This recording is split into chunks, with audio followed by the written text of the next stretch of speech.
అన్న ప్రైజ్ లాగనా వందనాలు బ్రదర్. అన్న ఎక్కువ సోషల్ మీడియా కొన్ని విషయాలు హాట్ టాపిక్ గా మారిపోయాయి. యేసుక్రీస్తు వారిని కొద్దిగా ఔన్నత్యాన్ని తగ్గించినట్టుగా, యేసుక్రీస్తు వారికి అంత సీన్ లేదు, తండ్రితో సమానుడు కాదు అని ఆయన మనకి అన్నయ్య, యేసుక్రీస్తు వారు అన్నయ్య, పరిశుద్ధాత్ముడు చిన్న అన్నయ్య, అంటే యేసుక్రీస్తు వారు చిన్న దేవుడు, పరిశుద్ధాత్ముడు ఇంకా చిన్న దేవుడు అని చెప్తారు. ఈ విధంగా వాళ్ళు చెప్పడం వలన క్రైస్తవం ఇంకా చాలా ఇబ్బందులకు గురవుతున్న పరిస్థితి వస్తుంది. ఎలా అంటే యేసుక్రీస్తు వారి ఔన్నత్యాన్ని తగ్గించడం వల్ల మనకు కూడా యేసుక్రీస్తు మనం నమ్మేది సాక్షాత్ దేవుణ్ణి కదా, అంత గొప్ప దేవుణ్ణి నమ్ముతున్నప్పుడు వీళ్ళు ఆయన ఔన్నత్యాన్ని తగ్గిస్తున్నప్పుడు ఎంత బాధ కలుగుతుంది అంటే చాలా బాధపడుతున్న పరిస్థితి వస్తుంది. అలాగే వీళ్ళు యూనివర్సిటీ వాళ్ళు కూడా, బైబుల్ ఓపెన్ యూనివర్సిటీ వాళ్ళు కూడా దీనికి సమాధానం చెప్పండి అంటే మేము సింహగర్జన తెచ్చుకుంటామంటారు. అరే బైబుల్లో సమాధానం చూపిరా అంటే మేము సింహగర్జన తెచ్చుకుంటామంటే సింహగర్జన ఏం చూపిస్తారు, నాకు బైబుల్లో సమాధానం చూపి, యేసుక్రీస్తు గారు ముందుగా ఆయన స్థితి ఏంటి తండ్రి దగ్గర అది చెప్పు నాకు సమాధానం అంటే నేను సింహగర్జన చెప్తా అంటాడు. నాకు బైబుల్లో సమాధానం చూపి అంటే ఈ భగవాన్ దాస్ సంథింగ్ ఆయన ఒకరు ఉన్నారు, ఆయన కూడా ఈ విధంగా నెగిటివ్ గా మాట్లాడుతూ ఉంటాడు. ఇటువంటి వాళ్ళకి ఆయన నిత్యత్వం గురించి కొద్దిగా వాళ్ళు వివరిస్తారు. ఇక నేను సమాధానం చెప్తాను. ఈ వీడియో ముఖంగా ఈ లైవ్ చూస్తున్న వారికి, లేదా ఇది అయిపోయిన తర్వాత చాలా మంది చూస్తారు ఇప్పుడు నేను మాట్లాడిపోయే మాటని. BOUI అనేది క్రైస్తవ్యానికి పట్టిన పేడ. మరొకసారి చెప్తా వినండి. BOUI అనేది క్రైస్తవ్యానికి పట్టిన పేడ. దాని పునాదులే ఒక వ్యక్తి మీద ఆధారపడి ఉన్నాయి, బైబిల్ మీద కాదు. BOUI పునాదులు ఆధారపడింది దేని మీద అంటే పునాదే ఒక వ్యక్తి, యేసు ప్రభు కాదు, బైబిల్ కాదు. PD సుందర్రావు అనే ఒక మనిషి మీద ఆధారపడినటువంటి వ్యవస్థ BOUI. వాళ్ళ వైఖరి ఏంటంటే సవాల్ చేసి సందులో దాక్కుంటారు తప్ప బయటకు వచ్చి సవాళ్ళు స్వీకరించలేరు.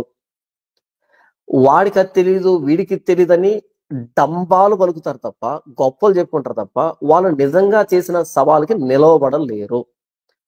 ఇకపోతే వాళ్ళ ప్రమాణం ఏంటంటే బైబిల్ కాదు, వాళ్ళ ప్రమాణం ఆ PD సుందరరావు అనే వ్యక్తి నోట్లో నుంచి వచ్చినటువంటి మాట, ఆయన కొడుకు నోట్లో నుంచి వచ్చినటువంటి మాట, ఆయన యూనివర్సిటీలో ఉన్నటువంటి వ్యక్తుల నోట్లో నుంచి వచ్చిన మాటలు వారికి ప్రమాణం తప్ప బైబిల్ వారికి ప్రమాణం కాదు.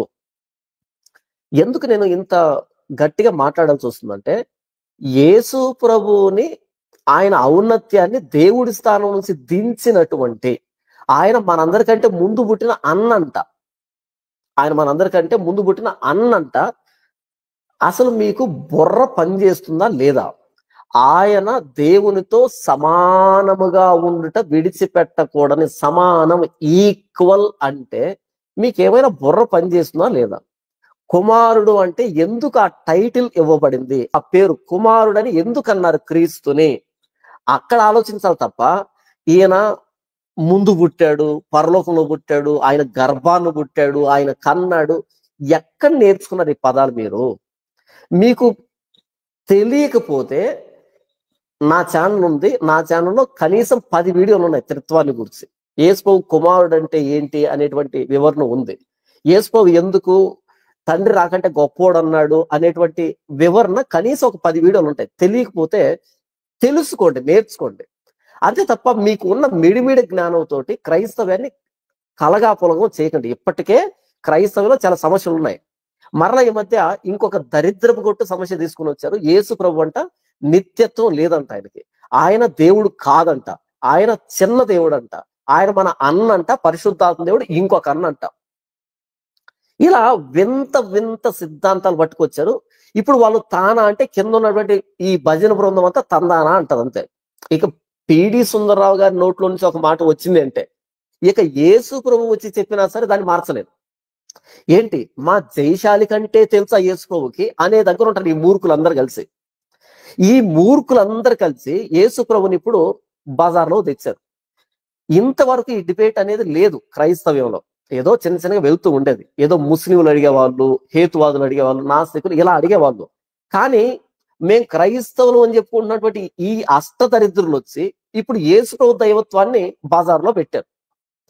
సరే ఒరే మీరు ఏమి నమ్ముతున్నారు రండ్రా మాట్లాడుకుందామంటే మీకు క్వాలిఫికేషన్ లేదు, మీరు మా ఎదురు నిలవలేరు, మీరు మాతో డిబేట్ చేసే వాళ్ళ అనేటువంటి డబ్బా డైలాగులు వేస్తారు. ఇప్పుడు నేను అన్నాను అనుకో, ఇప్పుడు పిడి సుందరరావు గారు వస్తారా యేసు ప్రభు దైవత్వాన్ని కాదు అనడానికి, యేసు ప్రభు నిత్యత్వాన్ని కాదు అనడానికి, లేకపోతే యేసు ప్రభు చిన్న దేవుడు అని చెప్పడానికి, యేసు ప్రభు పుట్టాడు అని చెప్పడానికి, నిరూపించడానికి పిడి సుందరరావు గారు వస్తారా అని నేను ఒక వీడియో చేశాను అనుకో, వెంటనే ఈ డబ్బా బ్యాచ్ ఉంటుంది కదా, భజన బృందం వస్తుంది, ఏరా మా డాడీతోనే డిబేట్ చేసేంత గొప్పవాడువా, మా డాడీ అంటే ఏమనుకున్నారా, మా డాడీ అంటే అదిరా, మా డాడీ అంటే ఇదిరా అని ఓ బిల్డప్ ఇస్తారు కిందికి వచ్చి. సరేలే ఆయన కొడుకు ఏమైనా వస్తాడా అంటే అసలు నాతో కూర్చొని డిబేట్ చేసేంత స్థాయి మీద అనేట్టుగా బిల్డప్ ఇస్తాడు. వీళ్ళ చరిత్ర ఏంటంటే గట్టిగా మాట్లాడి సందులోకి వెళ్ళి దాక్కుంటారు తప్ప, ఇక మిగతా సిపాయిలు అందరూ వస్తారు, ఏంటి మా అన్నతో డిబేట్ చేస్తారు, ఏంటి మా అయ్యగారితో డిబేట్ చేస్తారు. వాళ్ళ జీవితంలో ఇప్పుడు ప్రసన్న బాబు ఒక్క డిబేట్ అయినా చేశాడు జీవితంలో? చెయ్యలేదు, చెయ్యడు కూడా. పోనీ పిడి సుందరరావు గారు ఏమైనా డిబేట్ చేశాడా? చెయ్యలేదు, చెయ్యడు కూడా. వీళ్ళు ఏంటంటే జస్ట్ సవాల్ చేస్తారు. సవాల్ చేసి యువతల వ్యక్తి వచ్చి అనుకో నేను డిబేట్ చేస్తా అన్నాడు అనుకో, అనగానే కొండవీడు చాంతాడంత లిస్టు రాస్తారు, టర్మ్స్ అండ్ కండిషన్స్. కొండవీడు చాంతాడంత టర్మ్స్ అండ్ కండిషన్స్ రాసి వీటికి ఒప్పుకుంటే మేము డిబేట్కి వస్తాం. దానికి రకరకాల సర్టిఫికెట్లు, రకరకాల వ్యాలిడేషన్, రకరకాల ఏంటేంటో కావాలంటారు అనమాట. ఇవన్నీ ఏంటంటే తప్పించుకునేదానికి మార్గాలు. ఇదిగో ఇక్కడ నిలబడి ఇక్కడ కూర్చొని మాట్లాడుతున్నా కదా, నేను ఎలా డిబేట్ చేస్తాను, ఎవరెవరితో డిబేట్ చేస్తాను అన్నది యూట్యూబ్లో ఉంది కదా. ఈ బ్యాచ్ ఎవరైతే ఉందో, ఈ డిబేట్ గురించి ఊరేగుతున్న బ్యాచ్ ఎవరైతే ఉందో, ఈ BYUకి సంబంధించి వీళ్ళు శివశక్తి ఆఫీస్ కూడా వీళ్ళకి తెలియదు, అది ఎక్కడ ఉంటుందో కూడా తెలియదు. లేకపోతే ఈ లలిత్ కుమార్ లేకపోతే ఇంకొకరు ఎవరైతే ఉన్నారో ప్రతిరోజు క్రైస్తవాన్ని ఛాలెంజ్ చేస్తున్న వ్యక్తులు, వాళ్ళెవరు, ఎక్కడ ఉంటారు, వాళ్ళతో ఎలా డిబేట్ చేయాలి వీళ్ళకేం తెలియదు. నేను అక్కడికి వెళ్ళి డిబేట్లు చేసి ఎలా డిబేట్ చేశానన్నది మీకు ఉంది, ఆల్రెడీ యూట్యూబ్లో ఉంది. నేను అడుగుతున్నా పాస్టర్ జాన్ పాల్ అని నేను ఈ లైవ్ ముఖంగా అడుగుతున్నా, BYU వాళ్ళని, ఎవరైతే ప్రభు అయిన యేసుక్రీస్తు వారి దైవత్వాన్ని తగ్గించి మాట్లాడుతున్న అష్టదరిద్రుని అంటున్నా, మీకు దమ్ము సత్తా ఉంటే, బైబిల్లో నుంచి యేసు ప్రభు పుట్టాడని నిరూపించేటువంటి సామర్థ్యం ఉంటే డిబేట్కి రండి, ఒక చిన్న వీడియో చేయండి, మాట్లాడుకుందాం. ఓకే డిబేట్ ఎలా చేద్దాం, ఎక్కడ చేద్దాం, మాట్లాడుకుందాం, డైరెక్ట్ డిబేటే. అలా కాదండి, డిబేట్ వల్ల ఏం ఒరగదండి, జరగదండి అనే చచ్చు మాటలు చెప్పారనుకో, అసలు సవాల్ చేసిన దరిద్రులు మీరే. మళ్ళీ ఇంకో దరిద్రుడు అంటాడు అసలు డిబేట్ వల్ల ఏమి జరగదు, ఏమి ఒరగదు, మరి బుద్ధి గట్టిదిందా నీకు? మరి పిడి సుందరరావు అనే వ్యక్తి అహ్మద్ దీదాతో డిబేట్కి సవాల్ చేసినప్పుడు బుద్ధి గడ్డి తినిందా? నేనేం మాట్లాడుతున్నా అంటే, మీరు సవాల్ చేస్తే సవాల్కి నిలవబడండి, లేకపోతే సైలెంట్ గా మీ బిజినెస్ ఏదో మీరు చేసుకోండి. అంతేగాని యేసు ప్రభు దైవత్వం తగ్గించే మాటలు రోజుకొకటి మాట్లాడుతున్నారు అనుకో, ఏదో ఒక ప్రశ్న తీసుకొని యేసు ప్రభు పుట్టాడు ఈ టైప్ మాట్లాడుతున్నారు బాగోదు. నిజంగా మీకు సబ్జెక్ట్ ఉంటే రండి మాట్లాడుకుందాం, లేదా మాట్లాడే ఓపిక లేదా మీ పని మీరు చేసుకోండి, కానీ రోజుకు ఒక వీడియో చేయకండి. ఆయన పుట్టాడు, ఆయన చిన్న దేవుడు, ఆయన కుమారుడు, ఆయన మన అన్న, ఈ టైప్ మాట్లాడొద్దు. లేదు మీరు డిబేట్ చేయమంటే డిబేట్ వద్దులే, డిస్కషనే చేద్దాం. ఓకే మీరు అటు కూర్చోండి, నేను ఇటు కూర్చుంటాను, కెమెరా ఆన్ అవుతుంది, సమాజం వింటూ ఉంటుంది, మనం ఏం మాట్లాడుకుంటామని సమాజం వింటూ ఉంటుంది, అంతే. సువార్తే కదా, ఇప్పుడు క్రైస్తవ సమాజం గలిబిలి గురైంది. కాబట్టి నేనేమంటున్నాను అంటే, యేసు ప్రభు దేవుడు, కలిగి ఉన్నది ఏది ఆయన లేకుండా కలుగలేదు. ఆది కాండం మొదట వచ్చిన ఎలా స్టార్ట్ అవుతుంది అంటే, ఆది యందు దేవుడు భూమి ఆకాశమును సృజించెను అని ఉంటది. ఎగ్జాక్ట్ గా దీన్ని పట్టుకొచ్చి యోహాన్ ఏమంటున్నాడు అంటే, ఎవరైతే క్రీస్తును దేవుడు కాడు అంటున్నటువంటి వాళ్ళతో ఏమంటున్నాడు అంటే, ఆది యందు వాక్యం ఉండెను, ఇక్కడ ఏమన్నాడు, ఆది యందు దేవుడు భూమి ఆకాశం సృజించెను. ఇదే వచనాన్ని క్రీస్తుకు అన్వయిస్తున్నాడు. ఆది యందు వాక్యం ఉండెను, వాక్యము దేవుని యొద్ద ఉండెను, వాక్యము దేవుడై ఉండెను. కలిగి ఉన్నదేది ఆయన లేకుండా కలగలేదు అంటే, ఆది కాండంలో సృష్టించేసింది యేసు ప్రభువే అని చెప్తున్నాడు.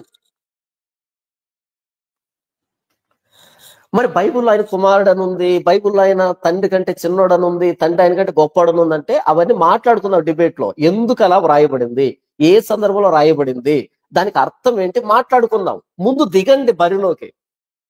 మీరు రింగులోకి రాకుండా బయట తొడలు తట్టుకొని బయటకు వెళ్తూ ఉంటే ముందు రండి. అది డిబేటో డిస్కషనో ఇంకొకటి ఏదో ఒకటి మొత్తానికి వచ్చి కూర్చోండి, ఎదురుగా మాట్లాడుకుందాం. కెమెరా ముందు మాట్లాడుకుందాం, అదే కెమెరా ముందు ఇద్దరు మాట్లాడుకుందాం, అప్పుడు తేలిపోతుంది. ఏదో ఒక వచనం పట్టుకొని అలా మాట్లాడడం, అలా పక్కకి వెళ్ళిపోవడం. ఈ కింద ఉన్న వాళ్ళు వచ్చి మా అన్న అంటే మామూలుగా ఉండదు, మా అయ్య అంటే మామూలుగా ఉండదు, ఈ బిల్డప్ వద్దు. యేసు ప్రభు దేవుడు, యేసు ప్రభు దేవుడు, నిత్యత్వం కలిగిన దేవుడు. ఆయన శరీరమును బట్టి ఇశ్రాయేలులో పుట్టాడు కానీ ఆయన నిరంతరం స్తోత్రార్హుడై ఉన్నాడు. ఆమేన్. మీరు చూడండి, రోమీయులకు రాసిన పత్రిక 9వ అధ్యాయము 5వ వచనంలో యేసు ప్రభు దైవత్వాన్ని గురించి రాస్తూ అపోస్తలుడైన పౌలు ఏం మాట్లాడుతున్నాడు అంటే, పితరులు వీరివారు, శరీరమును బట్టి క్రీస్తు వీరిలో పుట్టెను. ఈయన సర్వాధికారి అయిన దేవుడై ఉండి నిరంతరం స్తోత్రార్హుడై ఉన్నాడు. ఆమేన్. ఈయన సర్వాధికారి అయిన దేవుడై ఉండి నిరంతరము స్తోత్రార్హుడై ఉన్నాడు. ఆమేన్. నిరంతరం స్తోత్రార్హుడై ఉన్నాడు. ఆమేన్ రాయబడింది. ఇది ఒక్కటి మాత్రమే. మీరు దిగితే లోపలికి మిగతా విషయాలన్నీ మాట్లాడుకుందాం, ప్రపంచం అంతా వింటది. అప్పుడు మీకు ఎక్కువ సబ్జెక్ట్ ఉందనుకో, అవమానం పొందేది ఎవరు? మనమే. కాబట్టి నువ్వు చిన్నోడివి, నువ్వు మాతో సమానంగా ఇవన్నీ డబ్బా డైలాగులు వేయొద్దు. నేను ఆల్రెడీ డిబేటర్ని. నా డిబేట్ ఎలా ఉంటుందో, ఎంతమందితో డిబేట్ చేశానో ఆల్రెడీ తెలుసు అందరికీ. మీ జీవితంలో ఒక్క డిబేట్ కూడా మీరు ఇప్పటి వరకు చేయలేదు. మీ జీవితంలో మీరు తొడలు తట్టడం తప్ప ఎవరితో డిబేట్ చేయలే. నేను డిబేట్ అని ఇంత పెద్ద లిస్ట్ పెట్టుకొని ఏం ఉండదు. వాళ్ళు ఎన్ని కండిషన్లు పెట్టి అన్ని కండిషన్స్ తలవపడమే. నాకు కావాల్సిన పర్సన్, నాకు కావాల్సిన ఆ సిద్ధాంతం అంతే. మీరు శివశక్తి కరుణాకర్ స్టూడియోలో నేను కూర్చున్నప్పుడు డిబేట్కి మీరు చూడండి, మనం టర్మ్స్ అండ్ కండిషన్ మాట్లాడుకుందామా అన్నాడు. ఓకే, మీరు ఏ కండిషన్ పెట్టా ఓకే అన్నా. ఎందుకని నాకు కావాల్సింది టర్మ్స్ అండ్ కండిషన్ కాదు, ఎదురుగా పర్సన్ కావాలి, ప్రశ్న కావాలి, అయిపోయింది. ఎందుకు ఇదంతా వ్యవహారము? నీ డబ్బా డైలాగులు దేనికి? కాబట్టి BOUY అనేది క్రైస్తవ్యానికి పట్టిన చీడ పేడ. యేసు ప్రభు దైవత్వాన్ని శంకించేటట్టుగా చేస్తున్న మీరు క్రైస్తవులు ఎందుకు అవుతారు? ఒక చదువురాని వ్యక్తి ఉంటాడు, ఏమంటాడు? యేసయ్యా అంటాడు, అంతే. యేసయ్య కాదు, ఆయన అన్న తండ్రి ఒకడున్నాడు. అసలు ఏం చెప్తున్నారు మీరు?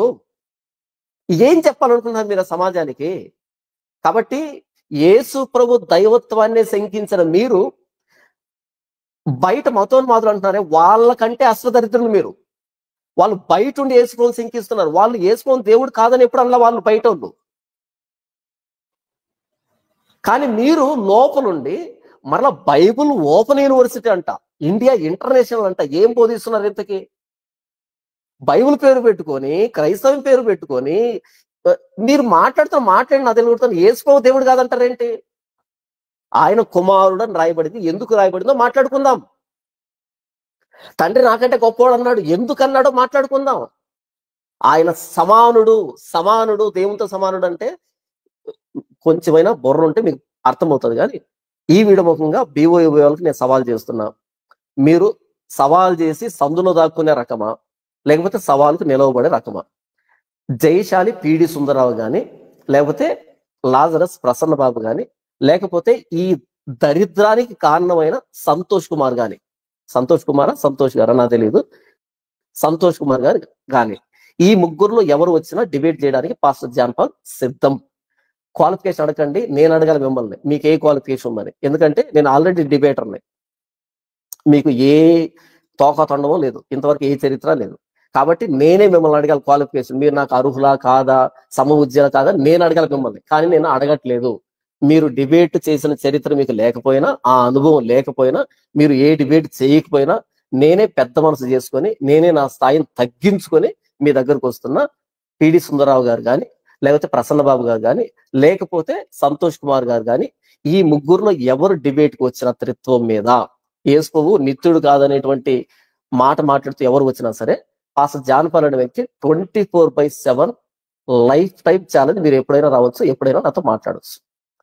ఇలా మాట్లాడకుండా ఇక చెత్త చెత్త మాట్లాడితే ఒప్పుకోను నేను. ఇకపోతే ఈ పిల్ల బచ్చాలు వచ్చి మేము వస్తాం డిబేట్కి, మా తండ్రి గారి దగ్గరికి ఎందుకు, మా అన్నగారి దగ్గరికి ఎందుకు, మేము చాలు, BOU స్టూడెంట్స్ చాలు అనే డబ్బా డైలాగ్ వేసి ఒప్పుకోను నేను. ఎందుకంటే ఐఎమ్ ఆల్రెడీ డిబేటర్, నేను ఆల్రెడీ డిబేటర్ని. కాబట్టి ఏంటంటే మీరు ఎవరైతే ప్రతిపాదించారో, ఎవరైతే హెడ్ అనుకుంటున్నారో ఆ హెడ్ వస్తే మాట్లాడతారు. ఓకే, మీ బాబులతో మాట్లాడొచ్చాను డిబేట్లలో. కాబట్టి నేనే నా స్థాయిని తగ్గించుకొని ఛాలెంజ్ చేస్తున్నా. మీకు సత్తా ఉంటే రండి మాట్లాడుకుందాం, లేకపోతే కిమ్ అనకుండా మీ బిజినెస్ ఏదో మీరు చేసుకోండి, అంతే.